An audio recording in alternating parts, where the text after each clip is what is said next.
வழங்குவதற்காக மலேசிய தமிழர் எழுத்தாளர்களில் குறிப்பிடத்தக்கவரான ஸ்ரீ அருணையா அவர்களை அன்புடன் மேடைக்கு அழைக்கிறோம்.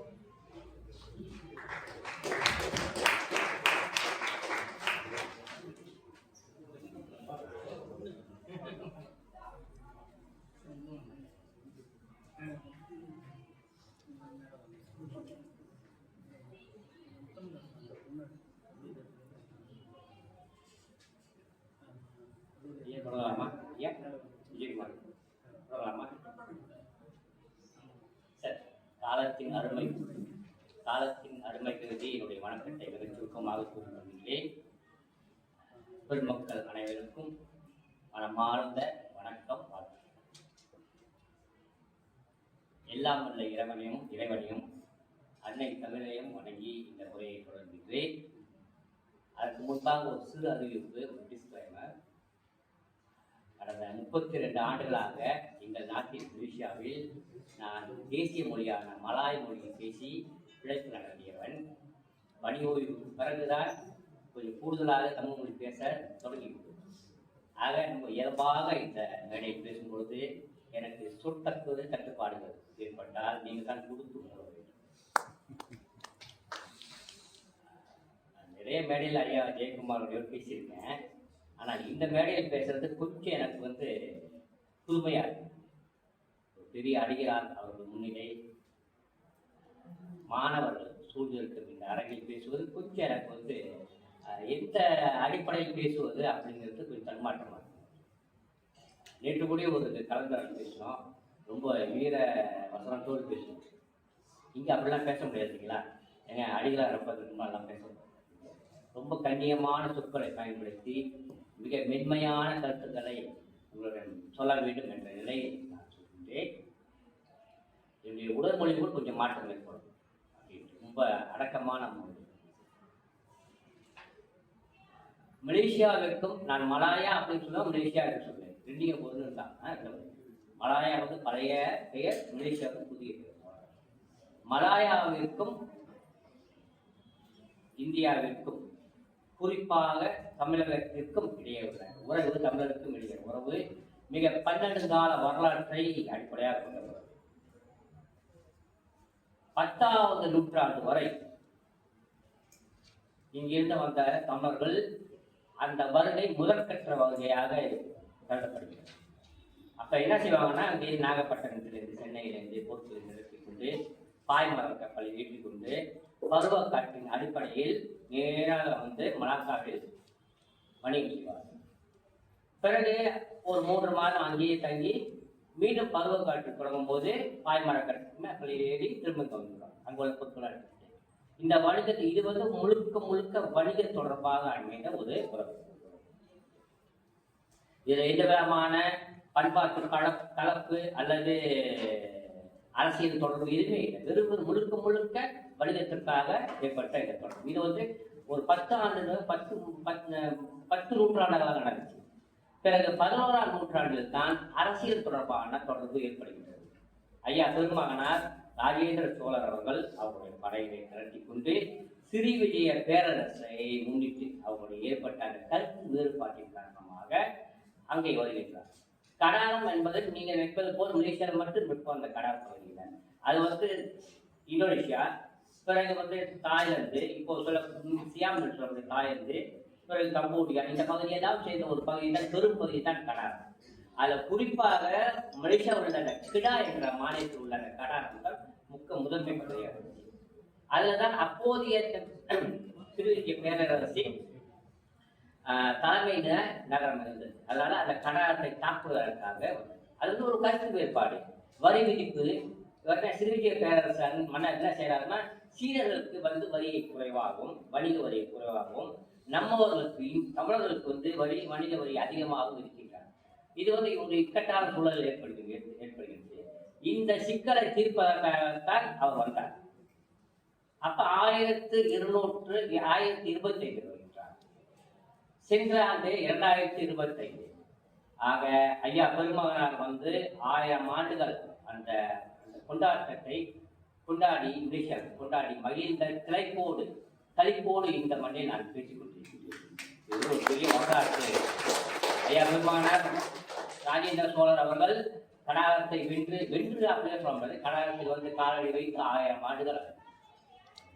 அதை நம்ம பேசும்போது சென்ற ஆண்டுலாம் நம்ம ஒரு ஆண்டு முழுக்க இந்த விழாவை நம்ம செஞ்சு கொண்டிருந்தோம். பேசும்போது கூட ஒரு சின்ன ஒப்பீடு செய்தோம். என்ன ஒப்பீடு செய்தோம் அப்படின்னா, இதே நிலைமை இந்த வெற்றி சீன மக்களுக்கு ஏற்பட்டிருந்தால் அந்த சீன மக்கள் மலேசியாவுக்கு புரட்டி போட்டுருவாங்க. அந்த கொண்டாட்டம் வந்து சாதாரண கொண்டாட்டமா இருக்காது. உங்க வீட்டு கொண்டாட்டம் எங்க வீட்டு கொண்டாட்டமா இருந்திருக்காது. அல்லோல கல்லோலமாக இருந்திருக்காங்க கொண்டாட்டம். அதே நேரத்தில் சீன அரசு இந்த கொண்டாட்டத்தை எப்படி வரவேற்றிருப்பான் அப்படிங்கிறது வந்து வேலை பாருங்க.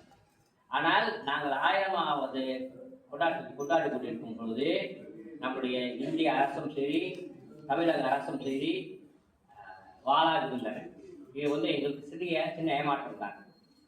தன்னுடைய மன்னன் தன் மண்ணை சார்ந்த ஒருத்தர் மிக அருகில் ஏதோ 3000 கிலோமீட்டர் தாண்டிக்கிற போது மண்ணை பிடித்தால் அது 1000 ஆண்டுகள் ஆகின்றது என்ற கணிப்பு கூட நம்முடைய அரசுக்கு ஏற்படுது. அதுக்கு இந்த தேர்தல் ஒரு ஏமாற்றமானது. இது 2ஆம் கட்ட வருகை. ஆக இந்த 2ஆம் கட்ட வருகை வந்து முழுக்க அரசியல் தொடர்பானது, வணிக தொடர்பானது, பண்பாட்டு தொடர்பு மிக குறைவாக நிகழ்ந்தது. இதுல ஒரு சின்ன செய்தி மட்டும் நான் வந்து இடையூறாக சொல்கின்றேன். என்னுடைய சொந்த கருத்தாக சொல்கிறேன். என்னன்னா, நம்முடைய வரலாற்றில் நம்முடைய வாழ்க்கையில் நாம் செய்ய தவறிய மிகச்சிறிய தவறு கூட பின்னாளில் நம்முடைய சமூகத்தை, நம்முடைய சந்ததியினருக்கு பெரும் பாதிப்பு ஏற்படுத்தும் அப்படிங்கிறது ஒரு சிந்தனை, ஒரு சின்ன வரலாற்று சிந்தனை. நீங்க யோசிச்சு பாருங்க. ஒரு 1000 ஆண்டுகளுக்கு முன்பாக ஐயா வருகின்றார். 3000 நீங்க வந்து கடல் வழி பயணம்னா அப்போது 3000 மைல் கடல் பயணம். வருவதற்கு குறைந்தபட்சம் ஆராய்ச்சியாளர்கள் என்ன சொல்றாங்கன்னா, குறைந்தபட்சம் 3 வாரம் ஆகும். குறைந்தபட்சம், கூடுதலாக 5 வாரம் ஆக இருக்கலாம். ஒரு படைக்காக சிறு விஜய பேரரசு அப்படிங்கிறது மிகப்பெரிய நம்ம ஆசியா தெற்காசி மிகப்பெரிய பேரரசு. அந்த பேரரசை இருக்க வருகின்றார் அப்படின்னா சும்மா வந்திருப்பாரா? நூற்றுக்கணக்கான படங்களை கொண்டு வந்திருப்பார் இல்லைங்களா? நூற்றுக்கணக்கான போர் மரவர்களை கொண்டு வந்திருப்பார். இந்த போர் மரவர்களுக்கான கருவிகள், போரிடுவதற்கான கருவிகள் கொண்டு வந்திருப்பார். பிறகு யானை படை கொண்டு வந்ததாக சொல்லப்படுகின்றது. யானைகளை ஏற்றி வந்திருப்பார். இந்த போர் மரவர்களுக்கான இந்த 6 வரதுக்கு ஒரு 5 வாரம், போறதுக்கு ஒரு 5 வாரம் அப்படின்னா ஒரு 2.5 மாசம் 3 மாதத்துக்கான உணவு கப்பல் ஏற்றி வந்திருக்கணும் இல்லைங்களா? நன்னீர் கொண்டு வந்திருக்கணும் குடிக்கிறதுக்கு. கடலில் குடிக்க முடியாது. பிறகு இவர்களை சமைத்து கொடுப்பதற்காக சமையல்காரர்கள் கொண்டு வந்திருக்க வேண்டும் சரிங்களா? பிறகு இவர்களுடைய துணிகளை துவைத்துக் கொடுப்பதற்காக வேலையாட்கள் கொண்டு வந்திருக்க வேண்டும். இப்படியெல்லாம் ஒரு கப்பல்ல குறைந்தபட்சம் 600-700 பேர் கொண்டு வந்ததாக சொல்லப்படுகிறது சரிங்களா? இப்படியெல்லாம் திட்டமிட்டு செயல்படுத்தி எத்தனை கப்பல் கொண்டு வந்திருப்பாரு? கொண்டு வந்து அங்கே போரிட்டு அந்த படை சிறுவிஜய பேரரசை போரிட்டு தாக்கி பிறகு வந்து என்ன செய்தார் என்றால் திரும்ப மீண்டு வந்துட்டார் கடாரத்தை வென்றார். அங்க வந்து தன்னுடைய இளவரசனை வைத்துவிட்டு ஆட்சியாளராக வைத்துவிட்டு இப்ப இப்படி வந்து அவனை நான் என்ன சொல்றேன் அப்படின்னா, இவ்வளவுலாம் பாடுபட்டு செய்தார் இல்லையா அந்த பெருமகனார், ஏதோ ஒன்று செய்ய தவறிவிட்டார் அப்படின்னு நான் நினைக்கிறேன். இது என்னுடைய கருத்து. கூட வரும்போது இங்கேருந்து நாகப்பட்டினது ஒரு 100 தமிழர் படை இல்லைங்களா, ஆண்களை ஒரு 100 பெண்களை இன்னொரு கப்பல் ஏற்றிட்டு வாங்கடா எல்லாம் போவோம் அப்படின்ட்டு இந்த கடாரத்தை வென்ற பிறகு இந்த 100-200 பேர் அந்த கடாரத்தை விட்டுட்டு, இது பலமான மண், அப்போது மிக செழிப்பான மண், இங்கேயே பொழைச்சிக்கிடா அப்படின்ட்டு அந்த பெருமகனார் விட்டு வந்திருந்தால் இன்று மலேசியாவில் வடக்கு தொடங்கி தெற்கு உச்சி வரை கனகரையே நாங்கள் காப்பாற்றிருக்கோம். இன்றைக்கு உண்மைதான். ஆக வரலாற்றில் இந்த மாணவர் சொல்றேன், நம்முடைய வாழ்க்கையில் நாம் செய்ய வேண்டிய ஒன்றை நாம் செய்யாமல் விட்டால் அந்த தவறுக்கான தண்டனை காலத்தை கடந்து நம்மளை பாதிக்கும். உங்களை மட்டுமல்ல, எல்லாரையும் பாதிக்கும். ஒரு ஒட்டுமொத்தமாக ஒரு சமூகத்தை பாதிக்கும். அப்படி ஒரு சிந்தனை இல்லை. பிறகு என்ன செய்யணும்னா, 11ஆம் நூற்றாண்டில் வெள்ளைக்காரர்கள் மலேசியாவை மலாயாவை கைப்பற்றுகிறார்கள். முக்கியமாக பினாங்கி தீவை 1856 அப்படின்னா ஏற்படும் 245 ஆண்டுகளுக்கு முன்பாக. அப்ப அப்ப இந்த பினாங்கு தீவை மேம்படுத்துவதற்காக அங்க தோட்டங்களை உருவாக்குவதற்காக 3ஆம் கட்ட தமிழர்கள் கொண்டு சென்றார்கள். அந்த 3ஆம் கட்ட தமிழர்களின் வாரிசுகள் தான் சந்ததியினர் தான் நாங்கள். இந்த 245 ஆண்டுகளுக்கு முன்பாக கொண்டு சென்ற அந்த தமிழர்களின் தொப்புள் குடியினர் தான் நாங்கள். ஆக நாம் இந்த 3ஆம் கட்ட இந்த வருகையை இந்த 3ஆம் கட்ட தமிழர்களின் நிலைமையை தான் பார்க்கிறோம். தொடக்கத்தில் மலேசியாவில் மலாயாவில் வெறும் ரப்பர் தோட்டங்கள் தான் வளர்க்க தொடங்கினாங்க. பிறகுதான் காப்பி தோட்டம், கரும்பு தோட்டம், செம்மனை தோட்டம் கடந்தது. ஆனால் ஒட்டுமொத்தமாக மலேசியா முழுக்க தோட்டங்களை திறந்தவர்கள் தமிழர்கள். இதுல எந்த மாறுபட்ட கருத்தும் இருக்காது. இந்த தமிழர்களுடைய பட்டப்பாடு மலேசியாவை எங்கள் நாட்டை மேம்படுத்துவதற்கு அதை வளர்ச்சி வர செய்வதற்கு தமிழர்கள் பட்டப்பாடு தென்னிந்திய தமிழர்கள் பட்டப்பாட்டை சொல்லி மாறாது. நான் சில வரலாற்று குறிப்புகளோடு உங்களுக்கு சொல்றேன். நீங்க நினைச்சு பாருங்க, ஒரு 245 ஆண்டுகளுக்கு முன்பாக இங்க இருக்கிற நாகப்பட்டினத்தில் இருக்கிற மட்ராஸில் இருக்கிற ஒரு தமிழன், ஒத்த தமிழன் இல்லைங்களா, மெல்லிய உடல், கருத்த மேனி, மெல்லிய ஒரே ஒரு சின்ன கோமலம் கட்டிக்கிட்டு இருப்பாரு. கையில ஒரே ஒரு சின்ன பை, அதுல உள்ளுக்கு 2 வெத்தலை 3 பாக்கு இருக்கும். அதை ஏறிக்கிட்டு அதை ஏந்தி கொண்டு அதை பிடித்து கொண்டு கப்பல்ல முதல் படி வைக்கின்றார். எப்ப ஒரு 300, 240, 250 ஆண்டுகளுக்கு முன்பாக இல்லைங்களா. அந்த தமிழனின் உணர்வு எப்படி இருக்கும் நீங்க நினைச்சு பாருங்க. நீங்க நினைச்சு பாருங்க, இப்ப இந்த நூற்றாண்டுல இல்லைங்களா, இந்த மாணவர்கள் முதுகலை மாணவர்கள் அல்லது முனைவர் மாணவர்கள், இந்த பிள்ளைய நீ மலேசியாவுக்கு போயிட்டு வா ஒரு வேலையாக அப்படின்னா அந்த பிள்ளை புறப்படும். இந்த 21ஆம் நூற்றாண்டுல இங்க கப்பல் ஏறி இங்க புறப்படுது. விமானத்தில் ஏறி 3 மணி நேரத்தில் அங்கே போய் சேர்ந்துடலாம். அந்த மண்ணை எடுத்து மண்ணில் காலடி வைக்கும்போது அந்த பிள்ளையோட மனநிலை எப்படின்னு நம்ம சொல்ல முடியாது. ஒரே ஒரு பதற்றமா இருக்கும், பரபரப்பா இருக்கும். ஏன்னா தெரியாத இடம், தெரிஞ்ச மண்ணு, தெரிந்த பெயர், எல்லா உதவியும் இருக்கும். ரொம்ப வேண்டாங்க. சென்ற ஆண்டு என்னுடைய மகன் லண்டன்ல படிக்கிறான், வேலை செய்யறான். நான் சொன்னேன், நான் அது வரடா அப்படின்னா, சரிப்பா வா பாருங்க. நான் சொன்னேன், இஜிப்துக்கு போனடா, பர்மிட்டை போய் பார்க்கணும் அப்படின்னு. சரி பயப்பா பண்ணுறவாங்க பார்த்துட்டு நானே எனக்கு துணையார் மகன் அங்கே போயிட்டு பிறகு இஜிப்து போகிறோம் பர்மிட்டை பார்க்கறதுக்கு.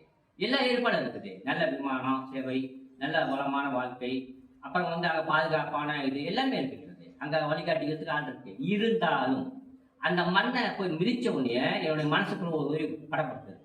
என்ன ஆகணும், இதுதாகணும். பக்கத்தில் இங்கிட்டு இருந்தா மனைவி இருக்காங்க, இங்கிட்டு இருந்தா மகன் இருக்காங்க, அங்கிட்டு இருந்தா வழிகாட்டி இருக்காங்க. இருந்தாலும் எப்ப 21ஆம் நூற்றாண்டுல.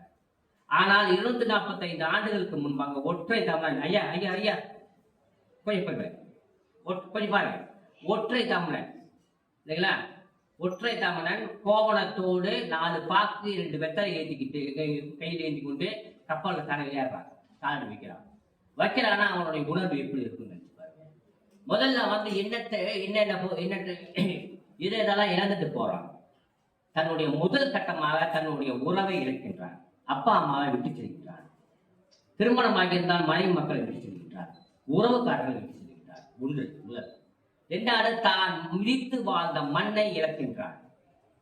3வது அவன் பேசி மகிழ்ந்த மொழியை இழக்கின்றான். அடுத்ததாக 4வதாக அவனுடைய பண்பாட்டை இழக்கின்றான்.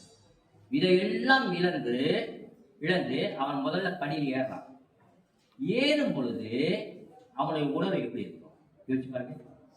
எந்த நாட்டுக்கு போறான்னு தெரியாது, என்ன செய்ய போறான் அப்படின்னு தெரியாது இல்லைங்களா. கங்காணி ஒரே ஒரு வார்த்தை சொல்லிவிட்டான் அப்படின்ட்டு அவனை நம்பி அவனை அந்த உணர்வை, அந்த மனிதனுடைய ஒற்றை உணர்வை அளவிடுவதற்கான கருவிகள் நம்ம கிட்ட இல்லைங்க. என்ன வேதனைப்பட்டிருப்பாங்க அந்த உணர்வு. எந்த கவிதையால் நீங்கள் இந்த உணர்வை நீங்கள் வடித்து காட்ட முடியும்? எந்த புதினத்தில் எந்த குறுந்தலையும் நான் சொல்ல முடியும்? சொல்லுங்க பார்ப்போம். எந்த கட்டுரையில் நீங்கள் சித்தரிக்க முடியும்? எந்த பேச்சுவார்த்தையில நீங்கள் சொல்ல முடியும்? முடியாது. அதுக்கான அளவிற்கான கருவிகளே இல்லைங்க, ஒண்ணுமே இல்லை. அதை அளவிடுவதற்கான கருவிகள் இன்னும் கண்டுபிடிக்க முடியவில்லை. எந்த திரைப்படமும் சொல்ல முடியாது. அந்த ஒற்றை தமிழனின் உள்ளுணர்வை, அவன் பட்ட வேதனையை ஒரு கோடான கோடி தென்னிந்திய தமிழர்கள் பெற்றார்கள். அப்படிதான் அங்க வந்தான். இங்கேருந்து வரும்போது அதாவது என்னன்னா சென்னையிலே அவனுடைய அந்த அந்த இன்னல் தொடங்கிவிடும். என்ன செய்வான் அப்படின்னா சும்மா வர மாட்டான். இங்கேருந்து போகும்போது அவனுக்கு வந்து இங்க சென்னையிலேயே வந்து ஒரு பட்டை கொடுத்துருவோம். அது நாங்க என்ன சொல்லுவோம், நாய் பட்டணும். எங்க நாட்டுல நாய் வளர்க்கணுமா அந்த லைசன்ஸ் எடுக்கணும், உரிமம் எடுக்கணும். அந்த உரிமம் வந்து இந்த ஒரு தகர பட்டையா இருக்கும், அதை வந்து எண்ணி குறிச்சிருப்பான். அந்த பட்டை எடுக்கணும். அது வந்து எனக்கு விவரம் தெரிஞ்சவர்லேருந்து 24 வெள்ளி ஒரு வருஷத்துக்கு அந்த பட்டையை. இல்லைன்னா அந்த நாயை வளர்க்க முடியாது, சுட்டு கொண்டுருவாங்க மலேசியாவில். அதே அளவிலான பட்டை இவனுக்கு கொடுக்கப்பட்டது, அதை வந்து எண்ணி குறிச்சிருப்பான். கிராணி என்ன செய்வான், அங்கேருந்து வருவான், மலேசியாவிலேருந்து வருவான். நான் ஒற்றை சொல்லல, அது வருவான் போவான்னு சொல்றேன், அதெல்லாம் நீங்க மரியாதை போறான்னு நினைக்காதீங்க. நான் இயல்பா சொல்றேன். என்னுடைய வீட்டில் அண்ணன்கிட்ட தம்பி கிட்ட எப்படி பேசணும் அப்படி பேசுறேன். அங்கேயே வரான். ஒரு ஆள் பிடிச்சா ஒவ்வொரு பவுண்டு கொடுப்பான். இந்த ஒரு பவுண்டுக்காக இங்க வந்து தன்னுடைய கிராமத்தில் உள்ள உறவுக்காரர்கள் எல்லாம் போய் பேசி, நீங்க அங்க வாங்க, ரப்பர் மரத்துல பணங்கள் இருக்குது, காக்காய்க்கு சீனிக்கு காக்கா ஓட்டணும், ஓட்டுனா உனக்கு காசு தருவான். அப்புறம் வாரத்துக்கு 7 நாள்ல வந்து 6 நாள் தான் வேலை, ஒரு நாள் விடுப்பு. நீங்க பொங்கலுக்கு உனக்கு விடுப்பு, தீபாவளிக்கு விடுப்பு, தைப்பூசத்துக்கு விடுப்பு. உனக்கு நோய் வந்துச்சுன்னா உனக்கு மருந்து கொடுப்பான், மருத்துவமனை எங்கே இருக்கின்றது. அப்புறம் வந்து விளையாட்டு போட்டிலாம் வச்சு நடத்துவான். இப்படியெல்லாம் சொல்லி போய் பேசி நீங்க போன உடனே உங்களுக்கு வீடு தயாராக இருக்கும். அந்த வீட்டில் வந்து கொஞ்சம் அரிசி கொடுப்பான், அரிசி வச்சு நீங்க சமைச்சு சாப்பிடலாம். உடனே மறுநாள் நல்லா உடம்புலாம் நல்லா போயிட்டு வேலைக்கு போனா இப்படியெல்லாம் போய் பேசி எதுக்காக அவனுக்கு ஒரு பவுண்டு, ஒரு தலைக்கு ஒரு பவுண்டு தலைக்காசணும் அது கிடைப்பதற்காக ஒட்டுமொத்தமான இயற்கையை ஏமாத்தினாங்க.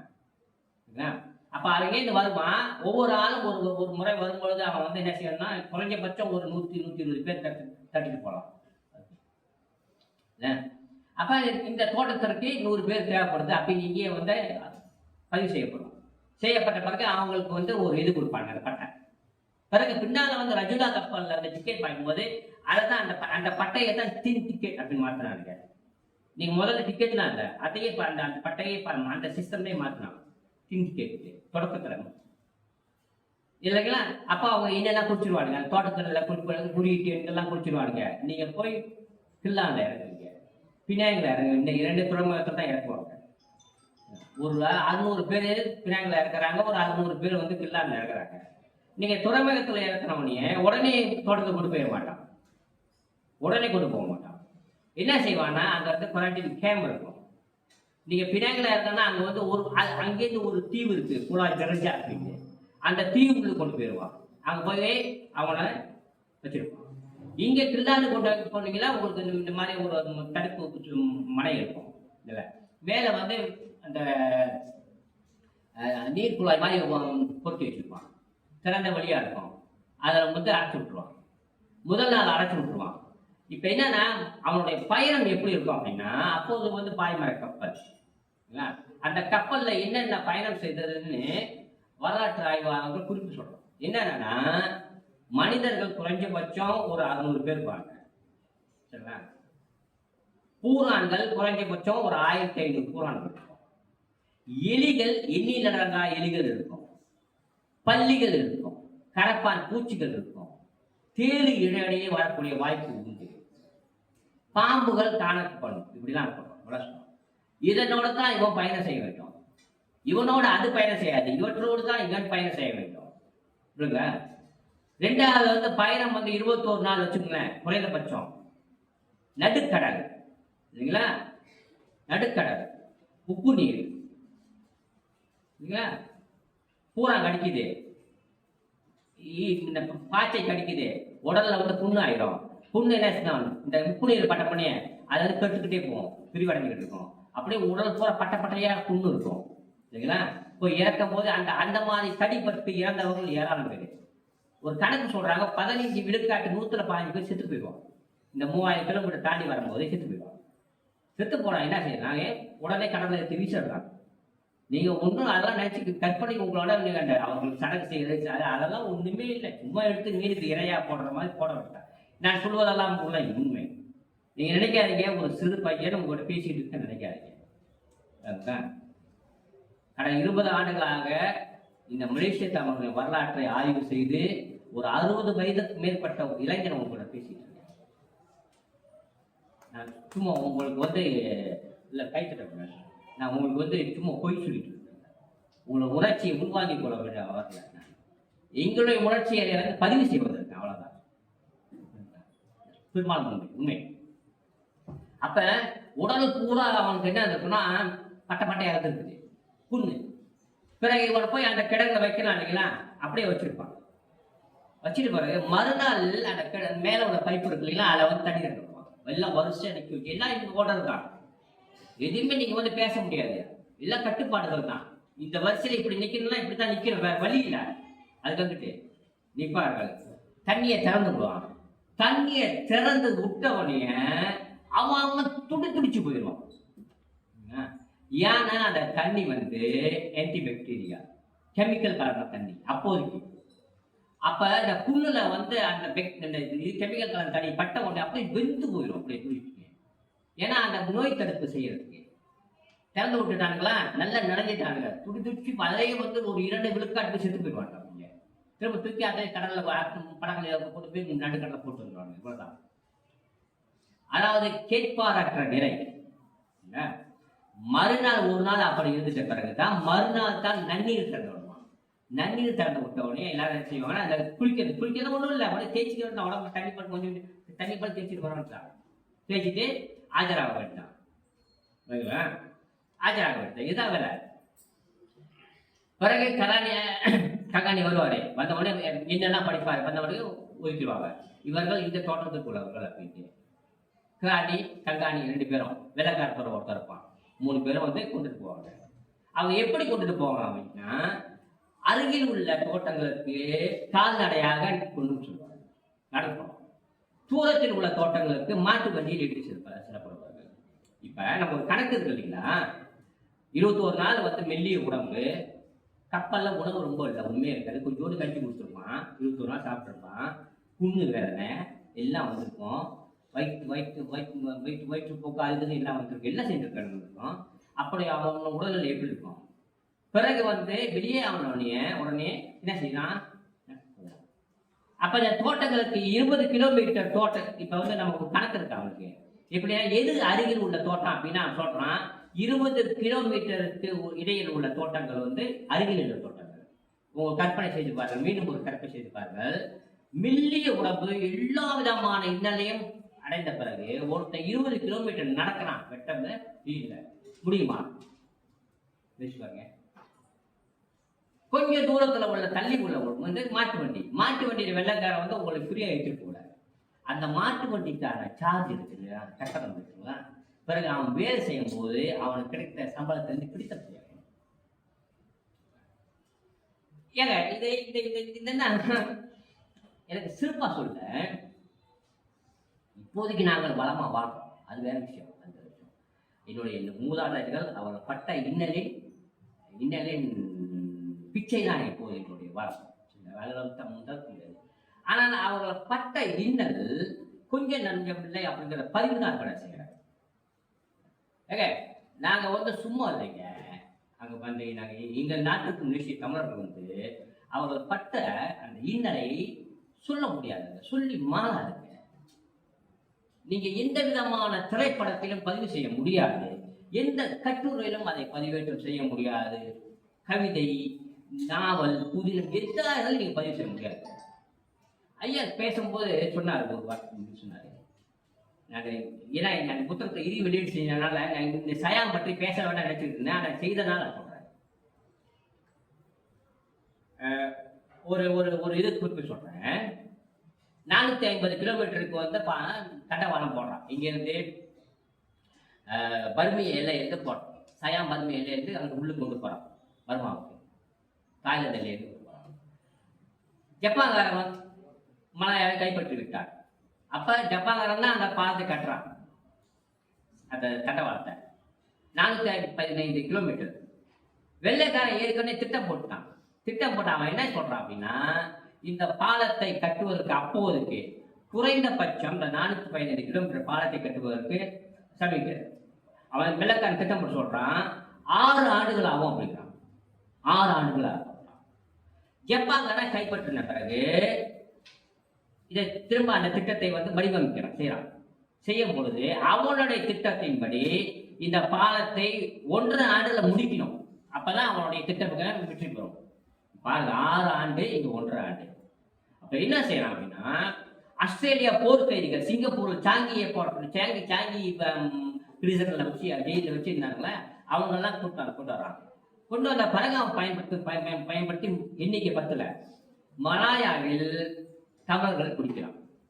அதுக்கு வந்து ஒரு ஸ்டேட்மெண்ட் யாரு கொடுக்குறான் அப்படின்னா, அப்போதைக்கு உள்ள கவனம் சொல்றான், நீங்கள் வந்து உங்களுக்கு தேவையான உழைப்பாளிகளை மலேசியாவிலிருந்து பெற்றுக்கொள்ளலாம். அங்கே தென்னிந்திய தமிழர்கள் அப்படின்ட்டு கூலிஸ் பிளாக் கூலிஸ் அப்படின்னு சொல்லிட்டு அவரை ரொம்ப சுலபமா கொண்டு போகலாம் அப்படின்ட்டு வெள்ளைக்காரனோட ஒருத்தவன் அந்த ஜெனரல் பதிவு செய்ததாக ஒரு வெள்ளைக்கார போர் பதிவு பேசுறாங்க. இங்கேருந்து முழுசாமி மரம் வெட்டிட்டு போவாருங்க, வீட்டுக்கு நடந்து போயிட்டு இருப்பாரு, காண்டா கம்ப தூக்கிட்டு ஜப்பான்காரன் வந்து தோட்டத்து முனையில வந்து நின்றுட்டு இருப்பான், ட்ரைக் வச்சுக்கிட்டு, ராணுவ ட்ரைக் வச்சுக்கிட்டு. இந்த முழுசையை பார்த்துன்னு போவான், 2 பேர் போவான், ராணுவ ஜப்பான்காரன் குடிப்பான், வண்டியில் ஏற்றுவான். வண்டியில் பேச்சு மூச்சு எதுவுமே நடக்காது. வண்டியில ஏத்துறதான் எப்படி ஏற்றுவான் அப்படின்னா, அது வந்து ஒருத்தர் விவரிக்கிறாரு. காலை ஒருத்தன் பிடிச்சிக்குவான், 2 பேரும் காலை, இன்னொரு அங்கிட்டு கையை பிடிச்சிக்குவான் இல்லைங்களா, தொட்டியமா இருக்கலாம். இங்கேருந்து என்ன செய்யணும், ஒரு வீசு இல்லைங்களா, இப்படி வீசினானா அவன் ட்ரைக்குள்ள போய் அங்கிட்டு அடிச்சு விடுவான். மண்டை கதி கலங்கி போயிடும். அவனுக்கு என்ன நடக்குதுன்னு தெரியாது, யோசிக்கவே முடியாது, ஒண்ணுமே செய்ய முடியாது. 50 பேர் தேய்ச்சினா வச்சுங்க, உடனே நேரா கொண்டு வந்து கோலாரம் பொருளை ரயில்வே ஸ்டேஷன்ல வச்சிருவான். இந்த செய்தி வீட்டுல அடுப்பு வச்சுக்கிட்டு இருக்க முளைக்காக அடுப்பு வச்சுருக்காங்களா அந்த அம்மாவுக்கு தெரியாது. ஆயிரக்கணக்கான தாய்மார்கள் அப்படி அதுல இந்த இதை பற்றிய செய்திகள் வந்து நிறைய இருந்தா அப்படிய தமிழர்கள் இதில் ஐயா நான் முதல்ல கேட்டுருக்கணும். தமிழர்கள் உழைப்பு, அந்த உழைப்பு மட்டும் இல்லைங்களா, அவங்களோட இன்னல். ஒரு வெள்ளக்கார போர்க்கைதி, ஆஸ்திரேலியா போர்க்கடி தன்னுடைய டைரியில குறிச்சு வைக்கிறான். இந்த உச்சங்களை பற்றி, இன்னலை பற்றி, உச்சத்தை பற்றி குறிச்சு வைக்கிறான். அவன் என்ன சொல்றான் அப்படின்னா, நான் பார்த்து கொண்டிருந்தேன், ஒரு பெண் இன்னொரு பெண்ணுடன் சிலிப்பர் கட்டையை சுமந்து கொண்டிருந்தார், சுமந்து சென்று கொண்டிருந்தார். ஜப்பானுக்கு போகும்பொழுது, அது பர்மா அந்த கட்டுமானத்துக்கு போகும்போது சயாமியர்கள் வந்து ஆண்கள் மட்டும்தான் போனான், மலாயர்களும் ஆண்கள் மட்டும்தான் போனான். இங்கிட்டு வந்து ஆஸ்திரேலியா போறதுக்கு முழுவதும் எல்லாருமே ஆண்கள் தான். ஆனா நம்பாலு தான் கூடவே பொட்டாட்டி கூட்டிட்டு போனான், பிள்ளைகள் கூட்டிட்டு போனான். ஏமாந்து ஒண்ணுமே இல்லைங்க, ஏமாந்து போயிட்டாங்க, அவ்வளவுதான், வேற ஒண்ணும் இல்லை. அவங்க பத்தி குறையே சொல்ல முடியாது, ஏமாந்து போயிட்டாங்க. அவன் என்ன சொன்னானா, அதுக்கும் வந்து ஆள் கட்டினான், அதுக்கு ஒரு ஏஜென்ட் தான். அவன் வந்து அவனுக்கு கிராணி தான். அவன் கிராணி என்ன சொல்லுவான், நீங்க வந்து அங்கே போ, வருமாவுக்கு போ, உனக்கு வந்து நல்ல இதோட நல்ல கிடைக்கும், சம்பளம் நிறைய கிடைக்கும், சோறு நல்லா கிடைக்கும். இவன் ஏமாந்து போயிட்டான். அது கூட ஒன்று சொல்லியிருந்தான், என்னன்னா அங்கே போன நல்லா சாராயம் கிடைக்கும் அப்படின்னு. இந்த சாராயத்தை நம்பி நான் சொல்லி பதிவு செய்யல, ஆனால் இதுக்கு இந்த சாராயம் அங்கேயே சாராயம் போய் காய்ச்சின கதவா இருக்கு நம்ம ஆளு. அது வேற விஷயம் வச்சுங்க, அது வந்து ஒரு நகைச்சுவையான விஷயம். துன்பத்தில் இன்னல் துன்பத்தில் திருப்பிடுமா அந்த மாதிரி. அந்த சாராயத்தை அப்படி அந்த சொல்லை நம்பி நம்ம ஆம்பளால இருக்காங்களே, டக்குனு ஏதனா ஒரு 10 விழுக்காடு, 100க்கு 10 பேர் அப்படி ஏறி இருக்கான். நம்ம ஆள் பெண்களை கொண்டு போயிருக்கான் இல்லைங்களா, வெள்ளைக்கார பதிவு செய்யறான். 2 பெண்கள் சில்பர் கட்டையை சுமந்து கொண்டு சென்றார்கள். சில்பர் கட்டையோட எடை, சில்பர் கட்டை உங்களுக்கு தெரியுங்களா, ரயில் தண்டவாளத்தில் போடுறோம் இல்லையா, சில்பர் கட்டை எடை கொண்டு சென்றார்கள். சில்பர் கட்டையோட எடை, இந்த புத்தகத்தை ஆய்வு பண்ணும்போது அந்த கட்டை நான் பிள்ளாங்க ரயில்வே ஸ்டேஷன்ல நாங்கள் போய் அந்த எடையை ஆரம்பிப்போம். அப்போதைக்கு ஒரு 8 ஆண்டு 10 ஆண்டுகளுக்கு முன்பாக அந்த எடை வந்து 205 கிலோ. ஆனா அது வந்து நல்ல செதுக்கப்பட்ட அழகான இருக்கு. அப்போதைக்கு ஜப்பான் காலத்துல வந்து சிலிப்பர் கட்டையோட எடை வந்து 205 கிலோ இருக்காது, கூடுதலா இருக்கும். அது வந்து காட்டல் மட்டும் கட்டை, அதுக்கு அளவு எல்லாம் இருக்காது. அப்போ ஒரு 200 கிலோவுக்கு மேற்பட்ட கட்டையை 2 பேருக்கு சுமந்து செஞ்சுருக்காங்க. யோசிச்சு பாருங்க, இப்ப நம்ம ஒரு 50 கிலோ ஒரு ஆண் தூக்க முடியல இல்லையா? பாருங்க, அப்ப எந்த விதமான வளமான உணவு இல்ல, ரொம்ப மெல்லிய உடல், எல்லா விதமான நோய்களும் உள்ளடக்கம் பெற்ற ஒரு உடல் இல்லையா? அந்த பெண் சுமந்து நிப்பாட்டிட்டு பிறகு தொடங்குறான். என்ன சொல்றான்னா, ஒருத்தி நிறை மாத கர்ப்பிணி அப்படிங்களா? அது 2 பேரும் இல்லையா? அதுல ஒருத்தி வந்து நிறை மாத கர்ப்பிணி.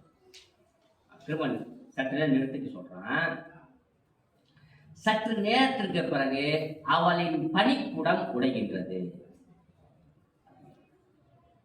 ஏன் அவளுடைய பனிக்குடம் உடைகின்றது நம்ம தெரிஞ்சுக்க வேண்டியதான்.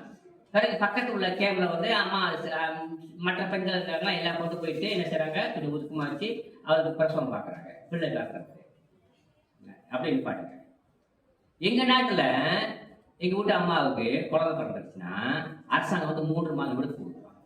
அப்படின்னா 90 நாள் விடுப்பு கொடுக்குறான். விடுப்பு வந்து எங்க நாட்டு ஆசிரியருக்கு வந்து சம்பளம் ரொம்ப அதிகம். ஒரு மாதத்துக்கு வந்து மலேசிய காசி வந்து ஏறக்குறைய 5000 வெள்ளி கொடுப்பாங்க. 5000 வெள்ளி சொல்றேன். அப்ப 3 மாதத்துக்கு 15000 வெள்ளி கொடுக்குறான். இது மாதிரி வேலையே இல்லாம வேலையை செய்யாம கொடுக்குறான் அப்படின்னு அரசாங்கம் சும்மா அவனுக்கு வந்து ஒரு அறிவியல் கணக்கு இருக்கு இல்லையா?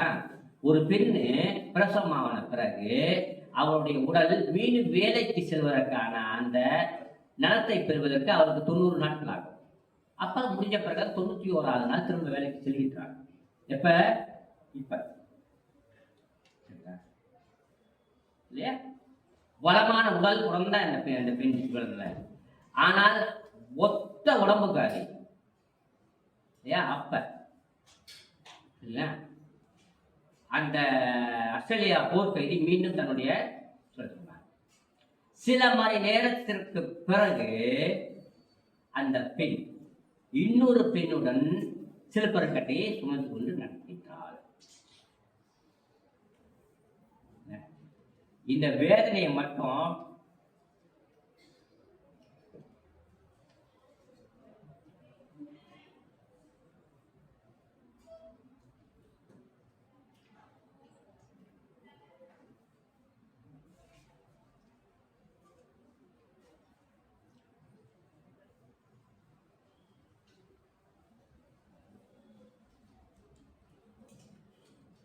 இந்த வேலையை மட்டும் நீங்க அளவிட முடியாது. அதுக்கான கருவிகள் எதுவும் இல்லை. இதன் உச்சம் என்ன தெரியுங்களா? அவள் என்னுடைய தமிழச்சி அப்படிங்கிறதான உச்சம். இந்த வேதனையின் உச்சத்திற்கு மேல ஒரு உச்சம் இருக்கிறால் அவள் என்னுடைய பாட்டி அப்படிங்கிறதான உச்சம்.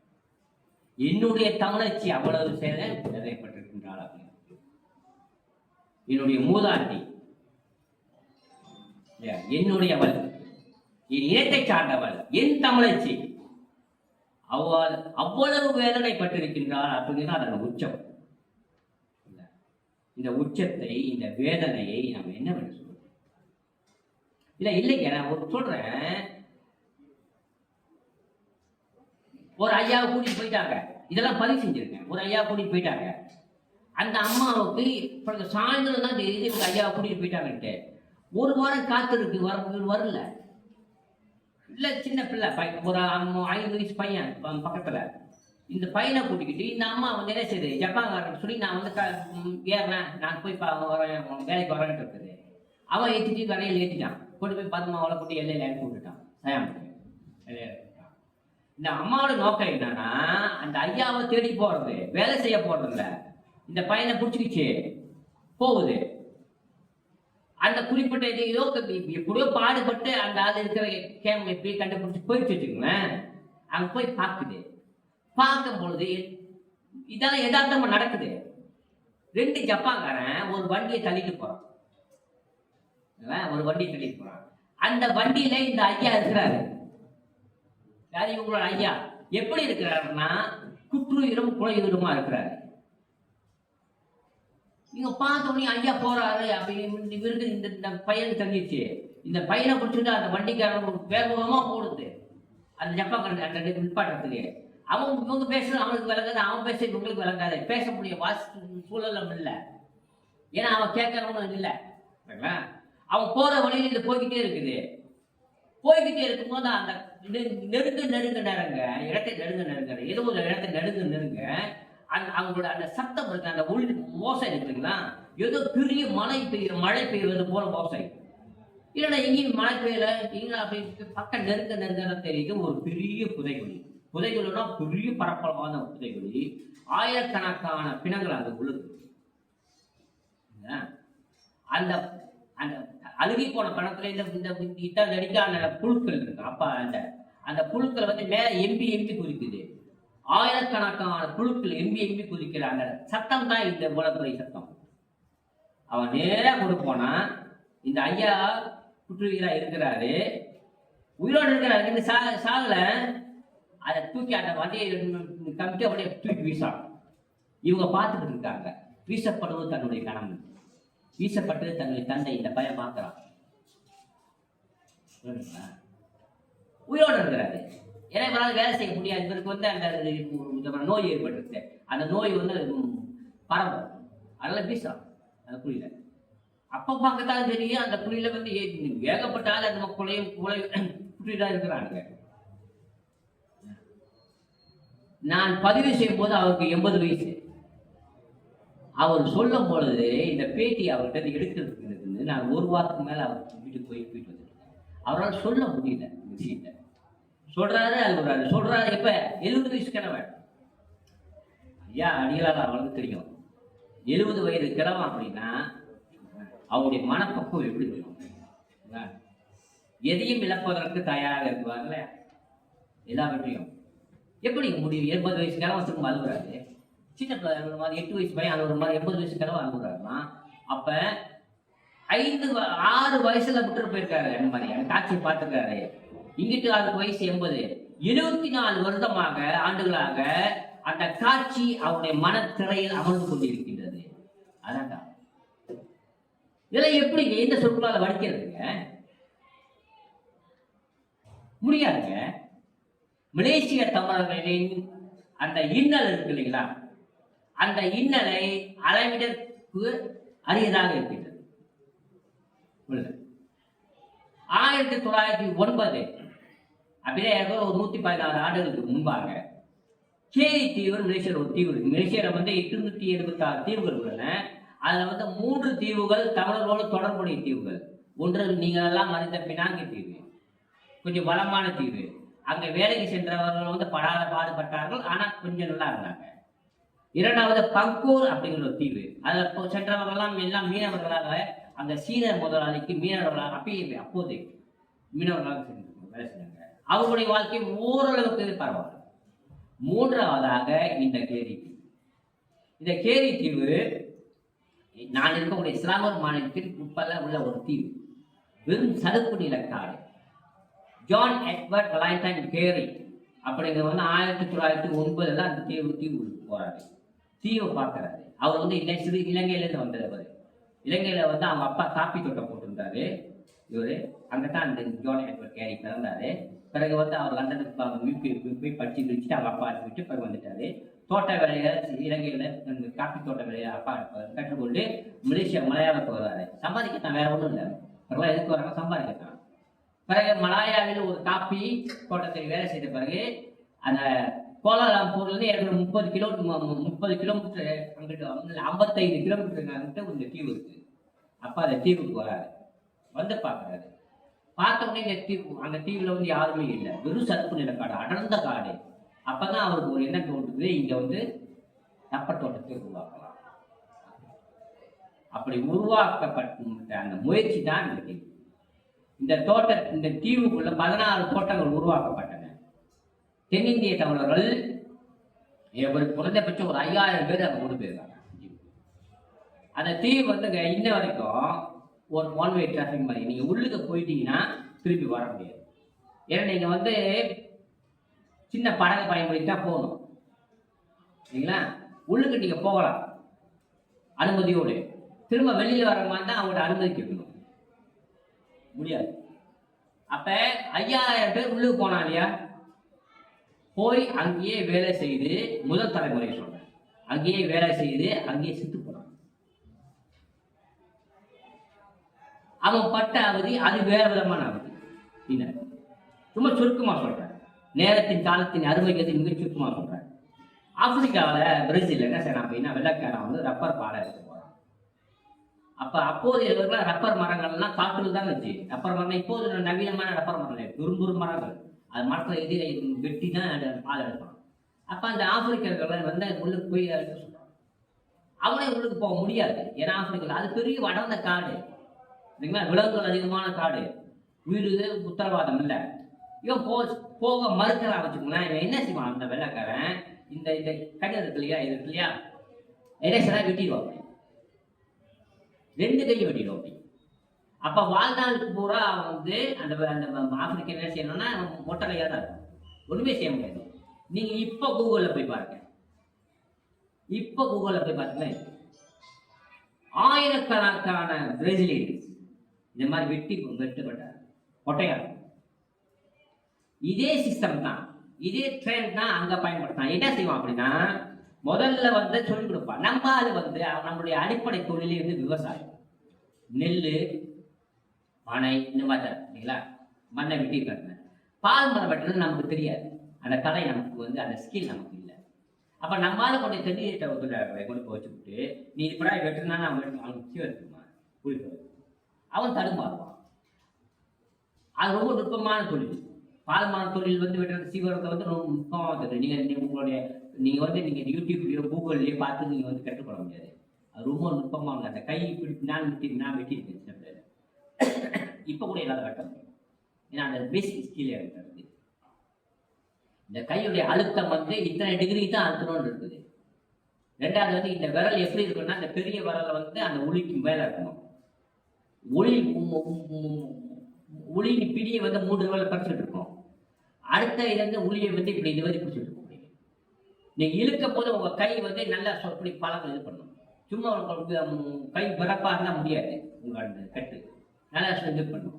அப்படியே நீங்க வந்து இப்படி கோடு வந்து இப்படி வரும் பாருங்க, இது வந்து அப்படியே மெல்ல இருக்கணும். ரெண்டாவது நீங்க நினைச்சுக்காங்க, ஒரே மெல்ல மெல்ல இழுக்கும் போது அந்த உளி கொஞ்சம் பாய்ஞ்சிருச்சுன்னா அந்த மரத்துல போய் பட்டுரும். மரத்துல பட்டு காயமாயிடுச்சுன்னா அதுல வந்து ஒரு மொக்கு ஏற்படும். அப்படி அந்த மொக்கு வந்துட்டா அது இந்த பால் வராது, இரசிக்கிறது. அப்ப முதல் வார்த்தை என்ன செய்வான், கிராணி. கிராணிகள் பண்ண சேட்டை இருக்கு, அது பெரிய சேட்டை சொல்ல வர்றான். கிராணி அவன் சொல்லுவான், ரக்கமா ஒழுங்கா விட்டுடி அப்படின்வான். முன்சாமி நல்லா பாத்துறா அப்படின்வான். ரெண்டாவது முறை தப்பு செய்யறான், போயிட்டு கல்யாணம் சொல்லிடுவான். மூணாவது முறை தப்பு செய்தால் நேரம் வந்து ரெசிஸ்டன்ட் மேனேஜர் இருக்காருன்னா விளக்கறேன் வரேன் வந்துடுவான். வந்துட்டு பார்ப்பான். பார்க்குறப்ப என்ன செய்யணும், நீ சாயந்தரம் வந்து ஆஃபீஸுக்கு வரணும். ஆஃபீஸில் வந்து தனியாக ஒரு அறை இருக்கும். அந்த அலுவலகத்துக்கு பின்னாடி இதெல்லாம் பதிவு செஞ்சிருக்காங்க. அங்க வந்து ஒரு டிரெஸர் உட்காந்துருப்பாரு. அந்த உள்ளுக்கு போறதே அவனுக்கு இவனுக்கு தெரிஞ்சிடும். அங்க போனா என்ன செய்வான் அப்படின்னா, இந்த விரல் பிடிச்சிப்பான். பிடிச்சி இந்த விரல் இருக்கு இல்லைங்களா, இந்த விரல் கடு இருக்கு இல்லையா, மொத்தம் இந்த பெருவரல், இந்த கடுவோட அப்படியே வெட்டிடுவான். வெட்டிட்டு அவனுக்கு கொடுத்தா அவன் வந்து பிளாஸ்டிக் போட்டு வாழ்நாள் முழுக்க வந்து அந்த வேலை செய்யறவன் இப்படிதான் இருக்கும்.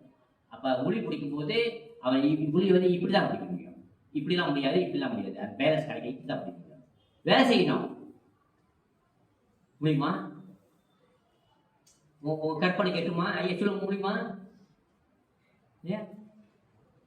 ஒரு நாளைக்கு சம்பளம் பாருங்க, ஒரு நாளைக்கு சம்பளம் அப்போதைக்கு வந்து 25 காசுங்க, 18 காசு, 18 காசு சம்பளங்க, காசு. எங்க 1941 ஐயா அவர் புத்தம் போட்டாரு. 1941 மலேசியாவில் ஒரு போராட்டம் நடத்துறாங்க. சிலாங்கூர் மாநிலத்தை ஒட்டி எங்களோட இடத்த ஒட்டி ஒரு போராட்டம். 108 தோட்டங்கள் அந்த தொழிலாளர்கள் ஒரு போராட்டம் நடத்துறாங்க. இந்த சம்பளத்தை வந்து நிலப்ப வந்து சொல்றேன். ஒரு போராட்டம் 1941 இப்பவும் பதிவு பண்றோம். எங்களால் என்ன செய்யணும், மலேசியாவில் நிகழ்த்தப்பட்ட மிக நுட்பமான மிக சிஸ்டமேட்டிக்கான போராட்டம் இதுதான். அப்படிங்க மொத்தம் 20,000 பேர் வந்து வெளியாயிருக்கான் தோட்ட தொழிலாளர்கள் வெளியாகி போராடிருக்காங்க. அதுல வந்து 6 பேர் சுட்டுக் கொல்லப்பட்டார்கள். ஆயிரக்கணக்கான பேர் வந்து அடித்து போயிட்டு. இந்த போராட்டங்கள் வந்து இந்த போராட்டம் குறைஞ்சபட்சம் ஒரு 32 நாளுக்கு நடந்திருக்கு. இந்த இலவ இந்த போராட்டம் எல்லாமே வந்து எதற்காக அப்படின்னா 5 காசு சம்பளம் உயர்வுக்காக. இப்ப 1941 5 காசு சம்பள உயர்வுக்காக இந்த ஆளு உயிரை கொடுத்துருக்கான். இப்படி வெட்டினான். மொத்தம் 16 தோட்டங்கள் தோறினான். ஒரு அம்மா கணக்கு சொல்றாங்க, ஒரு கணக்கு பதிவு இருக்கின்றது. அந்த நேரத்தில் 1909 தொடக்கத்திலிருந்து 1920 வரை அந்த தீவில் ஏறக்குறைய குறைந்தபட்சம் 5500 தமிழர்கள் வாழ்ந்திருப்பார்கள். நீங்க இன்னைக்கு போயிட்டு நீங்க இந்த கேரி ஐலண்ட் அப்படின்னு போட்டு பதிவு போட்டு கூகுளோ அல்லது ChatGPT-யோ எதை பெருமான்னு தட்டிப்ப இப்ப பண்ணிப்பேன். சத்தியமா சொல்றேன், தமிழர்கள் அந்த தீவில் வேலை செய்தார்கள் அப்படிங்கிற பதிவு நிறைவாக இருக்காது. நிறைவாக இருக்காது அப்படின்னா அப்படி கூட இல்லை, இருக்காது. ஆல்சோ த டெமல்ஸ் அப்படின்போம். Also the Tamil coolies, Tamils கூட சொல்லுவோம். Also the Tamil coolies. இந்த கூலி அப்படிங்கிறது வந்து நம்ம வந்து அந்த சொல்லை வெறுக்கல, அது வெறுக்கல. ஆனால் அந்த கூலிங்கிற சொல்லை அவன் எதற்காக பயன்படுத்துறான் அப்படின்னா, நான் வந்து தொழிலாளி அப்படிங்கிறதுக்காக பயன்படுத்தல, நான் வந்து இழிந்த மகன் அப்படிங்கிறதுக்காக, இழிவானவன் அப்படிங்கிறதுக்காக பயன்படுத்துறேன். அதுதான் எங்களுக்கு வேலை. COOLIE இல்லைங்களா, அதை அப்படியே மேல கொண்டு போனா மலாய் மொழியில கூலி KULI. ஒரு மலாய்க்காரன் அந்த கூலிங்க சொல்ல பயன்படுத்தும் பொழுது, ஒரு ஆங்கிலேயை கூலிங்க சொல்ல பயன்படுத்தும் போது, என்னை தொழிலாளி அப்படிங்கிற அடையாளத்துக்காக குறியீட்டுக்காக அந்த சொல்லை பயன்படுத்துவது இல்லை.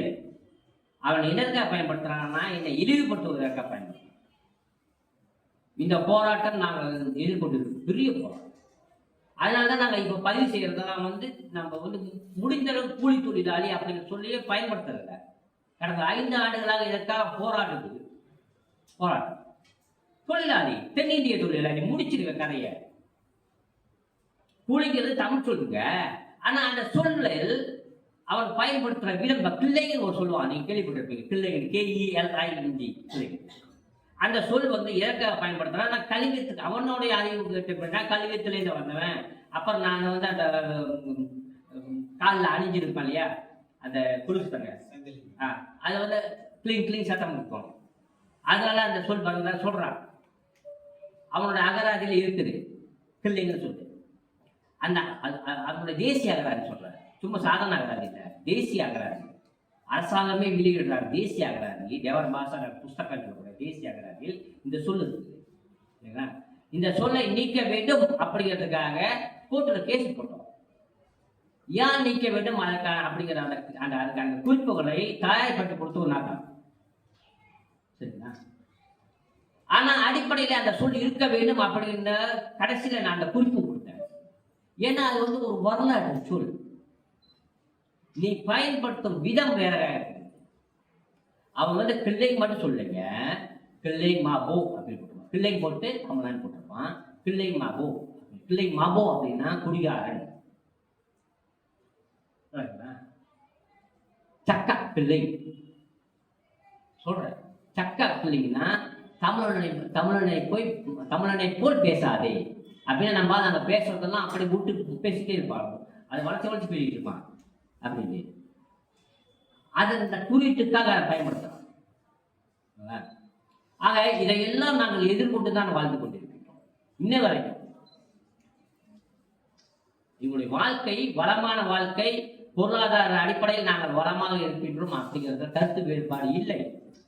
ஆனா சிக்கல் என்னன்னா, இதை பத்திலாம் சிந்திக்காம ஒரு 50 விழுக்காடு இருக்கா இல்லையா, சம்பளம் கொடுக்க சம்பாதிக்கிறான், காடி வாங்குறான், நல்ல என்னது வீடு கட்டுறான், மனை வாழ்றான், பிள்ளைங்க படிக்க வைக்கிறான், நல்லா இருக்கு இல்லையா. அது அப்படி வாழ்றவங்களுக்கு இதெல்லாம் பிரச்சனை இல்லை, இதெல்லாம் அதை பத்தி யோசிக்க மாட்டாங்க. இப்ப 2ஆம் கட்டையா நாங்க உட்காந்து எடுத்தோமே, ஒரு தமிழர்களே ஒரு 40 விழுக்காடு, இதெல்லாம் யோசிச்சு எங்களுக்கு தான் அந்த சிக்கல். இதை பத்தி சிந்திக்காத ஒரு 20 விழுக்காடு இருக்காங்க, அவனுக்கு எதுவும் பிரச்சனை இல்லைங்க, நீங்க சொன்னா சொல்லிட்டு போன அப்படின்ட்டு அவன் போயிடுவான். அதனால இதெல்லாம் சிந்திச்சு என்ன இப்ப சொல்லிக்கிட்டு இருக்கானே அப்படின்னு அதெல்லாம் நுட்பமா சிந்திச்சு இங்க இதுக்கு வரைக்கும் வந்து பேச வேண்டியது இருக்கு இல்லையா, எங்களுக்கு தான் பிரச்சனை. ஆக இந்த அளவுக்கு சொல்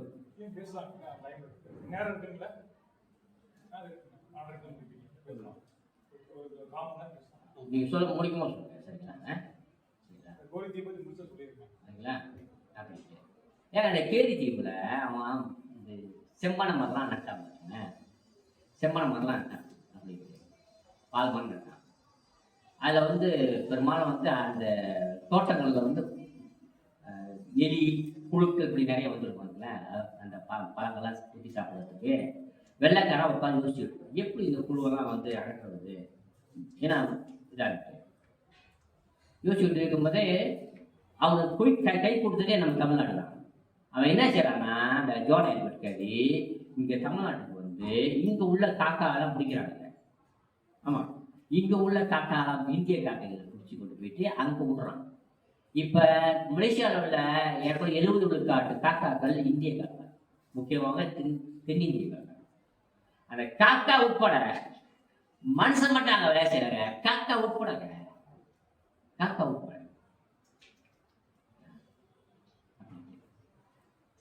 ஆக நம்ம வரலாற்றில் நாம் செய்யக்கூடிய தவறு இருக்குங்களா, கிராணி பேச்சை கேட்டு போடுறது, கண்காணி பேச்சை கேட்டு போடுறது, இதெல்லாம் வந்து வரலாற்றில் நாம் செய்யக்கூடிய தவறு. நீங்கள் வரலாற்றை வரலாறாக உணர வேண்டும். நமக்கு அடிப்படையிலே இருந்து வரலாற்று அறிவும் உணர்வும் தெளிவும் குறைவு. நம்ம இங்க இருந்தாலும் சரி, நம்ம அங்க இருந்தாலும் சரி, அடிப்படையிலே வந்து நம்முடைய வரலாற்று அறிவு அப்படிங்கிறது வந்து நான் ரொம்ப நுட்பமா சொல்றேன், ரொம்ப நுட்பமா சொல்றேன். நம்முடைய வரலாற்று அறிவும் தெளிவும் அதை பற்றி அது என்னத்துக்கு தேவைப்படுது அப்படிங்கிறது வந்து நமக்கு தெளிவில்லை. இந்த வரலாற்று தெளிவில்லாதனால நாம படக்கூடிய இழப்புகள் வந்து அடைந்த இழப்புகள் வந்து சொல்லி மாறாது. நான் இந்த மாணவர்கள் இருக்கிறனால இந்த பயல்கிட்ட சொல்றேன். பிப்ரவரி 14 வேலண்டைன் டே இல்ல, காதலர் தினம், அன்பர்கள் தினம். இந்த பயல்கள் என்ன செய்யறாங்க, இவன் உட்பட அவன் உட்பட அவன் முடிச்சு இங்கே தாஜ்மஹால் போடுறான், தாஜ்மஹால் போய் சுற்றி காட்டுவான் தன்னுடைய காதலிக்கு. இதுதான் தாஜ்மஹால், காதல் சின்னம், நம்ம வாழ்ந்தா இப்படித்தான் வாழணும், வாடி தண்ணி அது கொண்டு போறோம். நம்ம செய்யறானா வரும்போது அவ கையில வந்து சின்னதாக ஒரு அந்த பளிங்கல்ல செய்யப்பட்ட ஒரு தாஜ்மஹாலை வாங்கி கொடுக்குறான். முடியாதவன் அங்கேயிருந்து வாங்கிட்டு வந்து இங்க கொடுக்குறான். சரிங்களா? எங்கால என்ன செய்யறான்னா அது மாதிரி வந்து ஒன்று கண்ணாடி பேலைகளை வச்சுட்டு கொண்டாந்து அங்கே உள்ள மலேசியாவில் வந்து அவனுடைய வரவேற்பு அறையில அழகாக வச்சிடறான். நாங்கள் போனால் ரொம்ப பெருமிதமாக சொல்கிறோம், அக்கராவில் உலகத்தின் சின்ன காதல் சொன்னோம், உலக அதிசயங்களை ஒன்றான தாஜ்மஹாலை சுற்றி பார்த்தோம், கார் இப்படி இருக்கா அங்கே காட்டுறோம். இங்கே இது இதுக்கு முன்ன வீட்டுக்கு முன்னால் வச்சுருக்கான். சரிங்களா? அப்புறம் அழகான போஸ்டர்லாம் கொண்டாந்து நல்லா ஓட்டுறான். நம்ம எங்கள் ஊரில் பையன் என்ன செய்யலாம், தாஜ்மஹாலை பற்றி பாடி மகிழ்ச்சி படுறாங்க. நம்மளுடைய வரலாற்று அறிவு, நம்மளுடைய வரலாற்று தெளிவு எப்படி பிறழ்ச்சி விட்டு இருக்குன்னு ஒரு உதாரணம் சொல்றேன். சரிங்களா? தாஜ்மஹால் அப்படிங்கிறது வந்து ஷாஜகான் கட்டுறது. அந்த ஐயா வந்து தன்னுடைய 4வது மனைவி, எத்தனாவது மனைவி? 4வது மனைவி.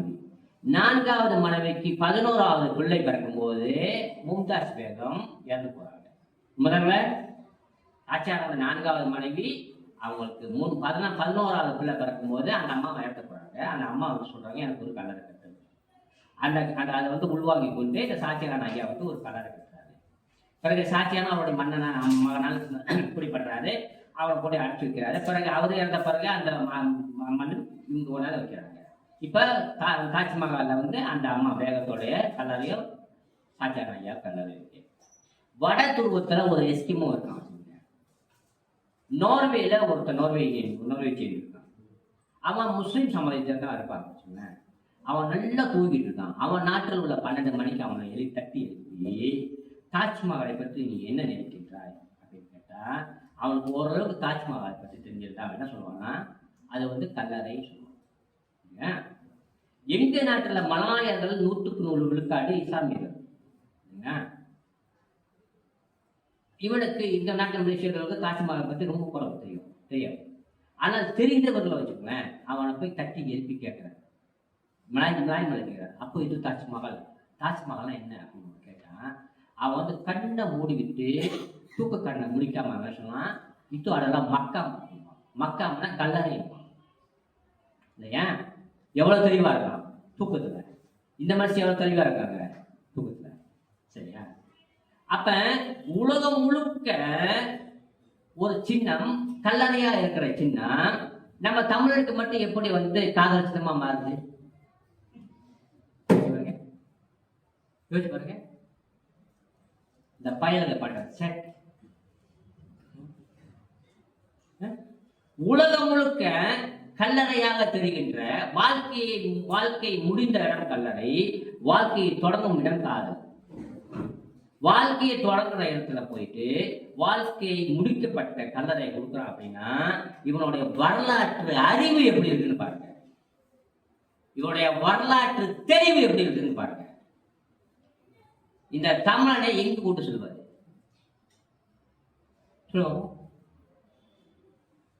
எங்க கூட்டு சொல்லுது? என்ன சொல்றது? ரொம்ப இல்லைங்க, எங்களுக்கு அந்த வரலாற்று அறிவு குறைவு. இப்பதான் நாங்க வந்து விழித்திருந்திருக்கிறோம். 1940 நான் இருக்கிறது கில்லான், ரொம்ப புகழ்பெற்ற இடம். மலேசியாவில் தமிழர்கள் அதிகமாக வாழ்ந்து, பினாங்க அடுத்து அதிகமாக வாழ்ந்து கொண்டிருக்கிறாங்க. ஐயாவுக்கு தெரியும், அடிகளார் அவர் பூச்சோக்குள்ள வந்திருக்கிறது. அந்த தெற்குக்குள்ளானா அப்படிங்கிற ஒரு வீதி இருக்கிறது. அந்த வீதி வந்து முதல்ல வந்து ரம்பாவ ஸ்ட்ரீட் அப்படின்னா அது தொடக்கத்தை ஜமானியர்களோட விதத்துல. பிறகு அது வந்து தெற்குக்குள்ளானா மாத்தினா அந்த வீதி. அந்த வீதியில தான் லிட்டில் இந்தியா அப்படி சொல்லக்கூடிய தமிழர்களுடைய கடைகள் அதிகமாக உள்ள இடம். எப்போ ஒரு குறைஞ்சபட்சம் ஒரு 120 கடைகள் இருக்கும். அது எல்லாம் முழுக்க அது இந்தியா இருக்கும், தமிழர்கள் தான். பலவிதமான இது இருக்கு. அது அங்கே தான் அந்த இடத்த போகிறது லிட்டில் இந்தியா. அந்த சாலை இருக்கிறீங்களா, அந்த தெற்குக்குள்ளான அப்படிங்குது. அந்த தெற்குக்குள்ளான இது வந்து தென்கிளாண்டு வரும்போது அந்த சாலையை கடத்த வருவோம். அப்புறம் வந்து வடக்கிளாண்டுக்கு போகும்பொழுது, வடக்கிளாண்டுக்கு போகும்போது ஒரு 6 கில்லான் ஆகும். அந்த கில்லானுக்கு மேல ஒரு பாலம் இருக்கும். அந்த பாலத்தை கடந்து தான் அந்த வடக்கிளாண்டுக்கு போகணும். சரிங்களா? வெள்ளைக்காரர் அந்த பாலத்தை கட்டும் போது அந்த பாலத்திற்கு வந்து பெயரிட்டது மெட்ராஸ் பாலம், மெட்ராஸ் பிரிட்ஜ். எப்ப 1940. ஏன் வெள்ளைக்காரன் அப்படி வச்சானா, ஒரு நன்றி கடனாக வச்சான். அந்த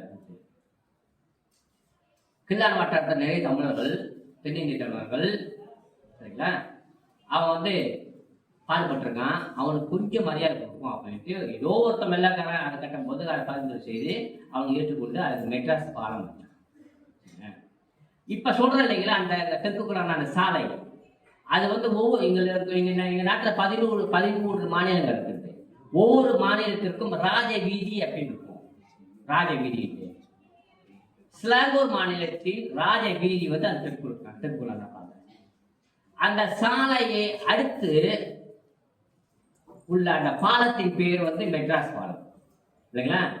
இப்ப நம்ம வந்து ஏதாவது சொல்லிக்கிறாங்க, இப்ப வந்து சென்னை மாத்திட்டாங்க பேரு, இப்ப சென்னை பிரிட்ஜா மாத்துறா அப்படின்னு நம்ம கேட்கற வாய்ப்பு இருக்கு. சரிங்களா? நீங்க யோசிச்சு பாருங்க, ஒரு ராஜ வீதியை இணைக்கக்கூடிய ஒரு பாலத்தின் பேர் சென்னை பாலம். எவ்வளவு வித்து இருக்கும்? எங்களுக்கு கில்லால இருக்கிறது மலேசிய தமிழ் எவ்வளவு வித்தா இருக்கும் இல்லைங்களா? மலாயர்கள் நாட்டை கைப்பற்றிய பிறகு அந்த பாலத்தை பேர் மாத்திட்டாங்க. இன்னைக்கு நீங்க மலேசியா முழுக்க போய் மெட்ராஸ் பாலம் அப்படின்னு ஒண்ணு இருந்துச்சு அப்படின்னு நீங்க கேட்டீங்கன்னா, நான் சக்தியாடி சொல்றேன், 95 விழுக்காட்டு தமிழர்களுக்கு அப்படி ஒரு பாலம் இருந்ததாக தெரியாது.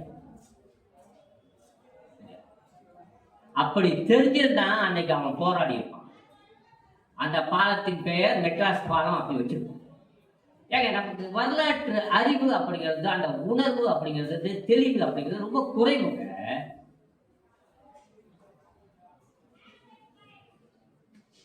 அதுதான்.